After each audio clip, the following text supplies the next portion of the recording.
Hello and welcome back to the Claret podcast. Today we're going to do a little match preview for Aston Villa's trip to Goodison Park on Wednesday evening to face David Moyes' Everton side. That's a new one, isn't it, John? Yeah, it kind of throws into this game a whole different conversation, doesn't it? I was expecting and hoping to play a Sean Dyche side. I was hoping to play a Julian Lopetegui side against West Ham. Two new managers back-to-back, though obviously the West Ham one didn't really factor us. Didn't really change things for us on Friday night. That game will be very different.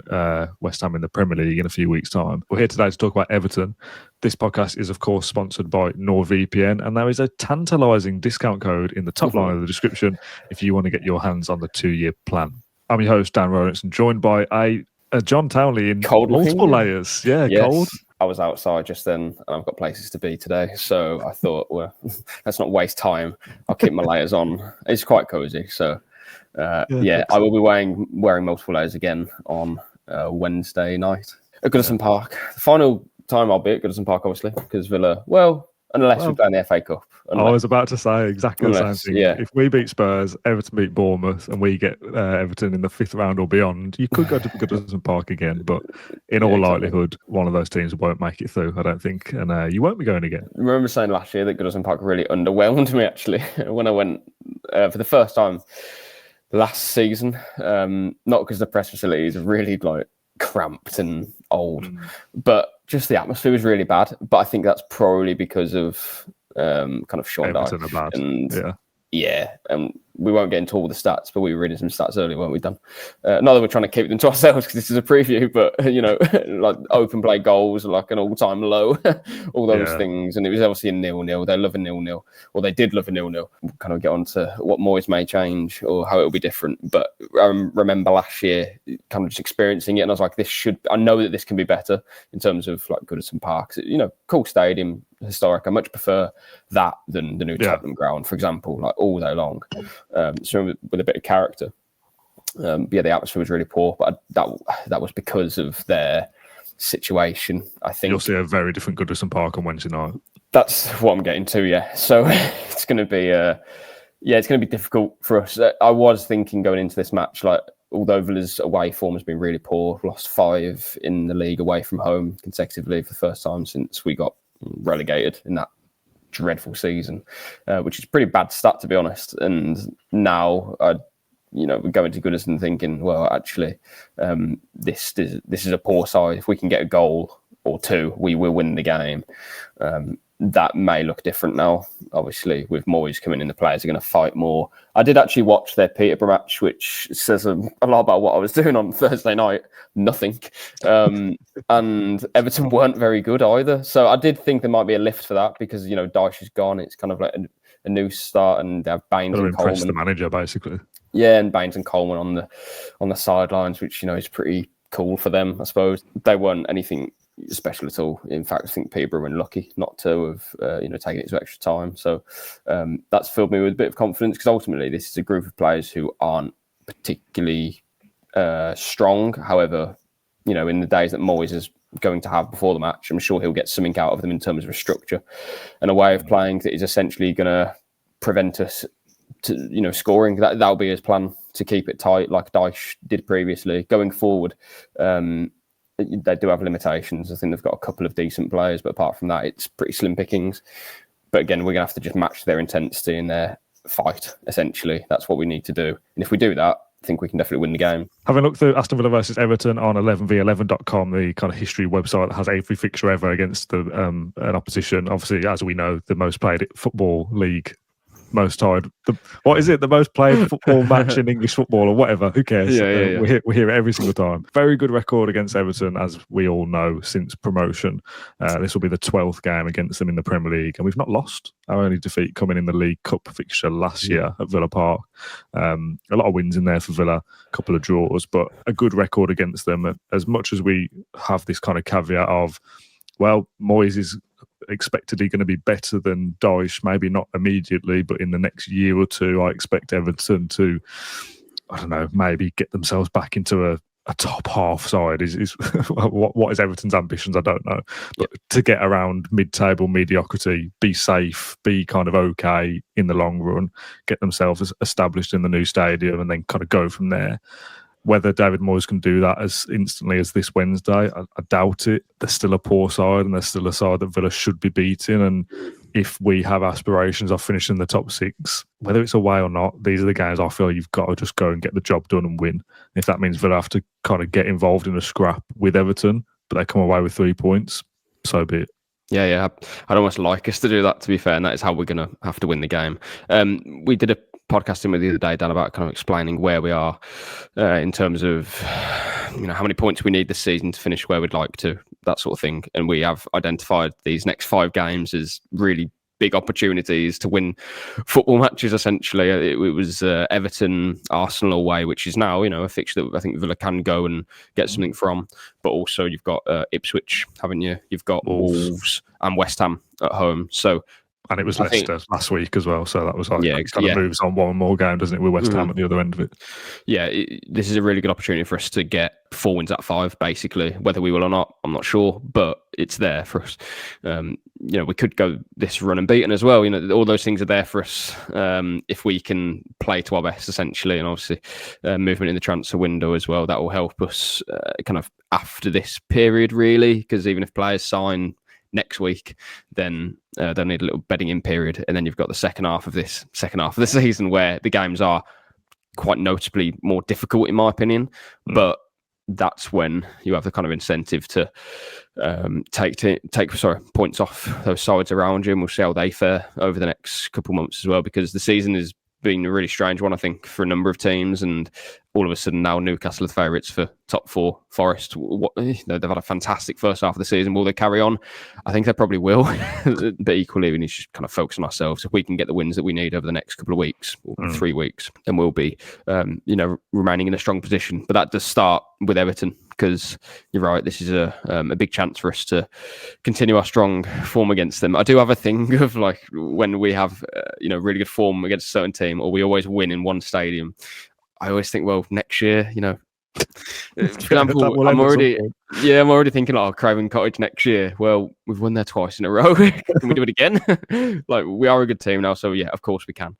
But that's always been in kind of my psyche. So with Everton, when they went 2-0 up against us at Villa Park, I thought, well, should have seen this coming. It's weird, isn't it, how the kind of psychological impact of football results have this weird sway that none of that is relevant to this Absolutely 90 minutes, but you do just think, oh, well, Everton haven't won for 5 games. Well, they're due one. Yeah. Maybe I'll just lose 6. So it could be 6 and 7. Yeah, it's silly, really. Just for clarity, we're recording this on Monday afternoon, so in case anything's changed between now and when this video comes out, I doubt it in terms of transfers.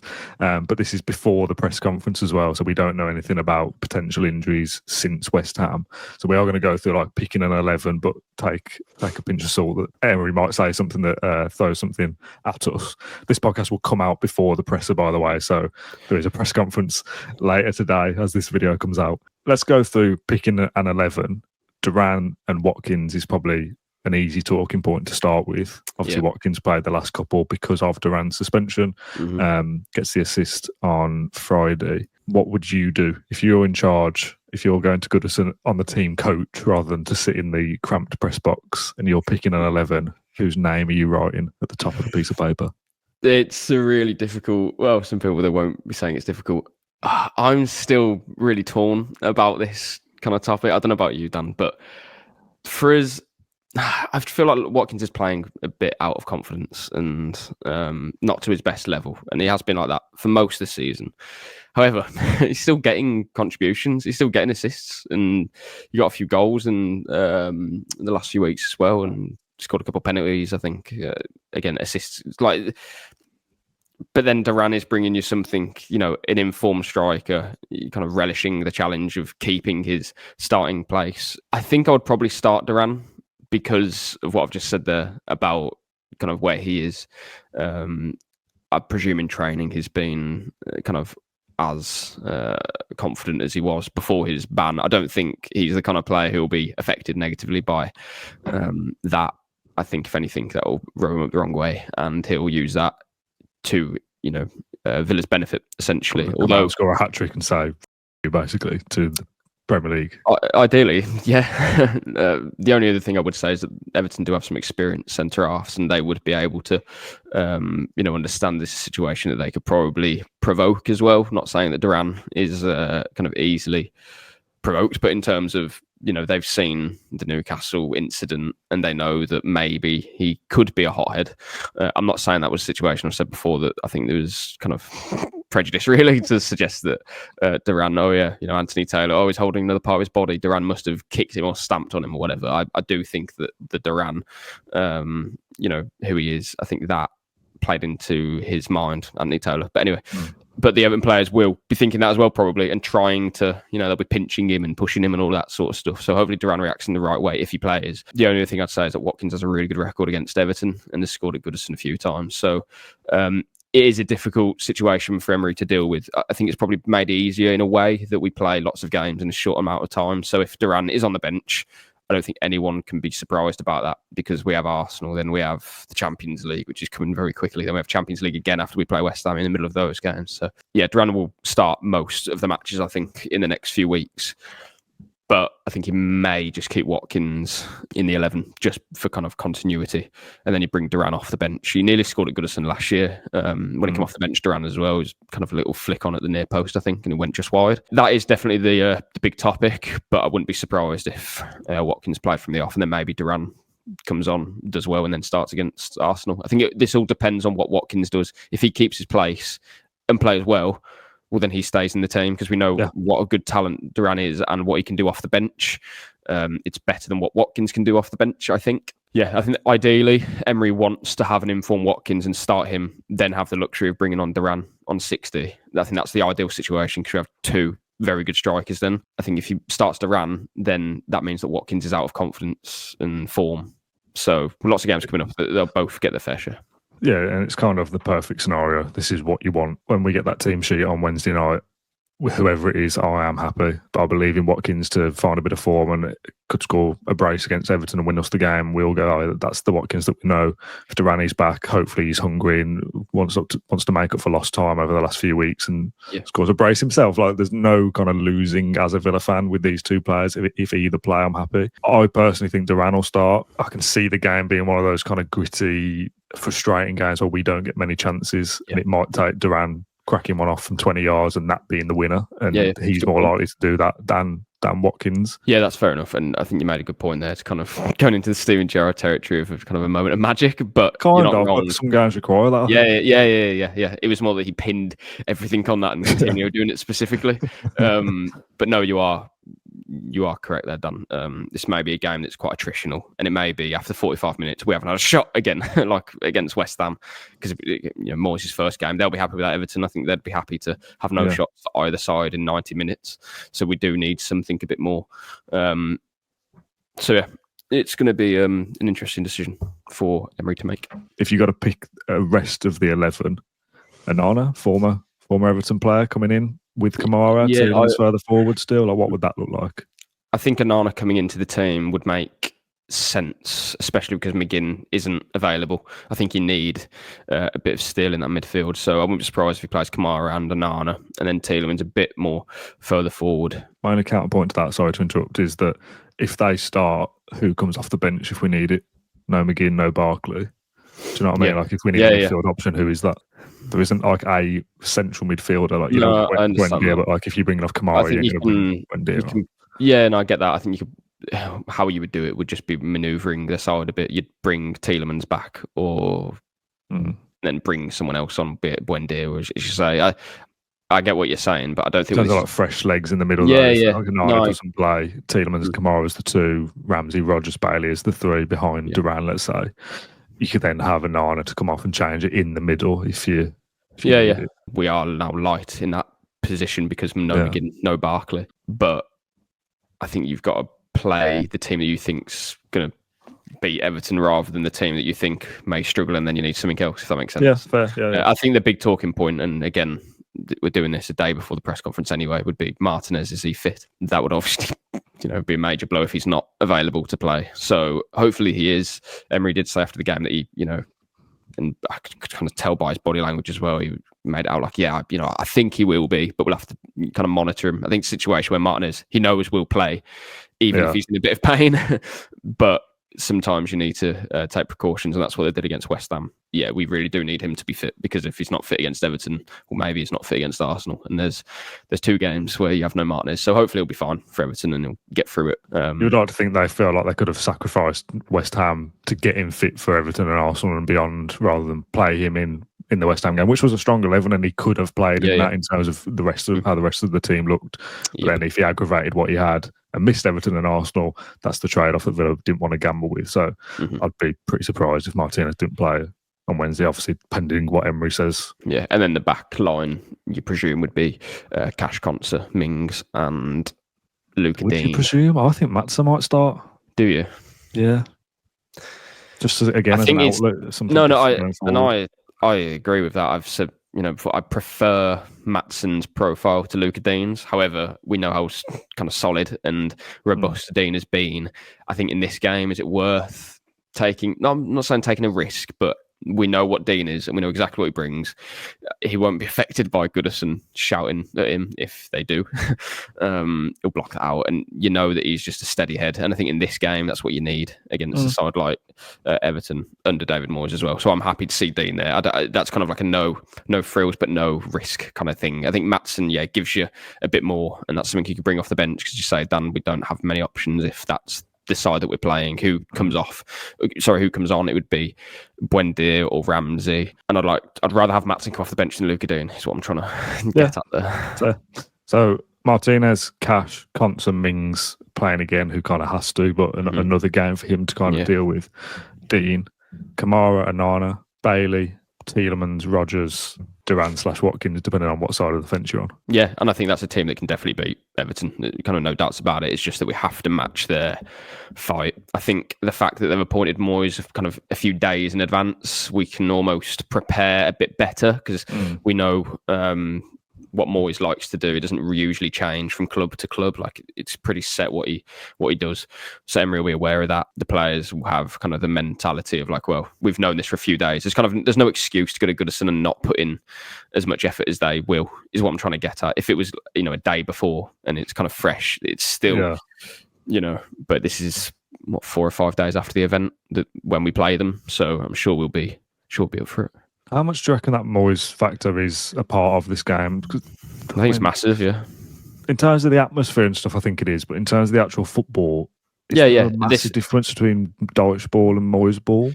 Yeah. No, I think it's just that the players, I think clearly there was unrest in the Everton dressing room. I think there was a few falling outs, bits like that. The manager bounce is definitely a thing. I'm not saying it was against when we played West Ham in the FA Cup. Yeah, I think it's different. But when you go into Goodison on a night under the lights, David Moyes' first game back as well, they know what he is and what he means to the fans, etc.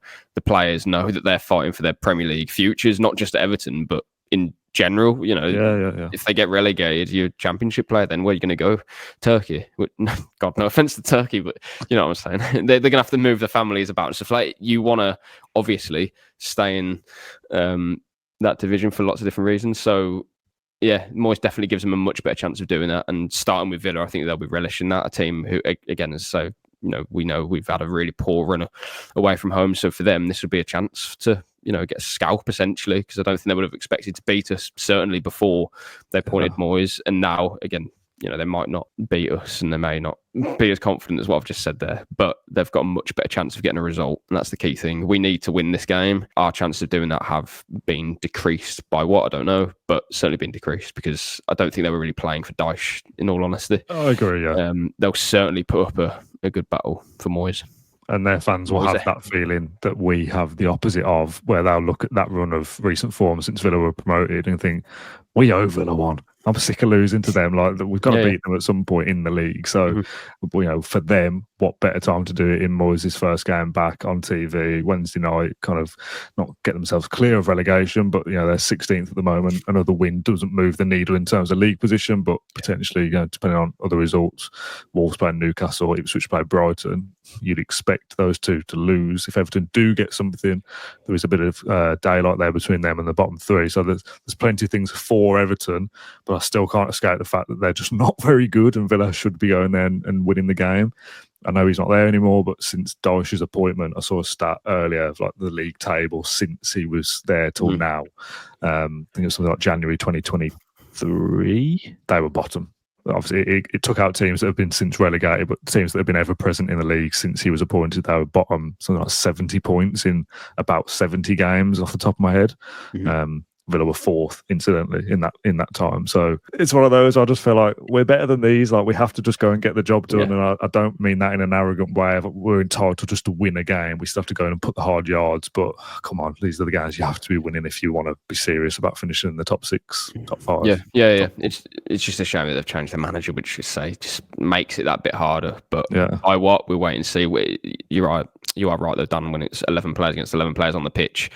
Villa are the better side, so they should be going there and winning. There isn't an excuse not to, really, just because the new managers. Oh yeah, if we lost the game, I wouldn't be like, "Oh, that's because Moyes is there." Exactly, that would be on us. That would be on us. Yeah. If we play to our best level or somewhere near that, I'm confident we'll get the win. So that's all we need to concern ourselves with. Just as a final point, how much? And this is obviously a bit of a cliche. How much is the first goal important? Because Villa go behind a lot in games at the moment. Just adding to that kind of fire, I guess, in the stadium. Yeah, I think it's one of those where if Everton go ahead early, that makes it a bit harder for Villa, but still we're a strong side. I think it would be more. I don't know how to put it. It'd be a bigger impact, I think, on the game if Villa scored the first goal, because that means that we can hit them on the counter. It means that they're going to have to come out. They struggle to score goals as it is. It would be much more damaging for them to concede the first goal than us. I think if they score the first goal again, it makes it harder. I'd then be thinking, well, they're probably only going to score one. So we have now got 80 That's minutes my point. to at least get two. Like, if we aim to score 2 goals, so that's obviously not the aim. The aim is to get the first goal and then see what we can do. But if we score twice, I'd be shocked if we don't win the game. Yeah. That would be another poor defensive display if we don't win the game from there. Let's end with our score predictions then. The league table format that we've had has gone a little bit awry over the last few weeks because we didn't do previews for Newcastle, Brighton or Leicester, I think, off the top of my head. So back at it for Everton. We write down our predictions now. If you've not been with the preview, just to keep it fair, and we'll reveal them on 3 and I'll read it out for the audio listeners. 3, 2, 1. Oh, okay. Same scoreline difference. You've gone 0-2. I've gone 1-3. Clean sheet at last. Yeah, that's more kind of hopeful than anything. But if we're going to keep one, surely it would be. Well, we've got a good chance anyway. I should stop talking. It's one of those. I can see Everton scoring, but us doing enough to win the game. We go 2-1 up and then nick a third in the last few minutes potentially. If we win, it's one of those where people might be like, "Oh, well, we expected to win," whatever. But it's just about getting the job done. And if we are to score a couple, I want it to be, Watkins gets his goal or Bailey gets another, or something that gives us a bit of encouragement for the games ahead, because it's not just about Everton, it's about finding a bit of something to ride us through this next few weeks. And if we win the game, we go to Everton.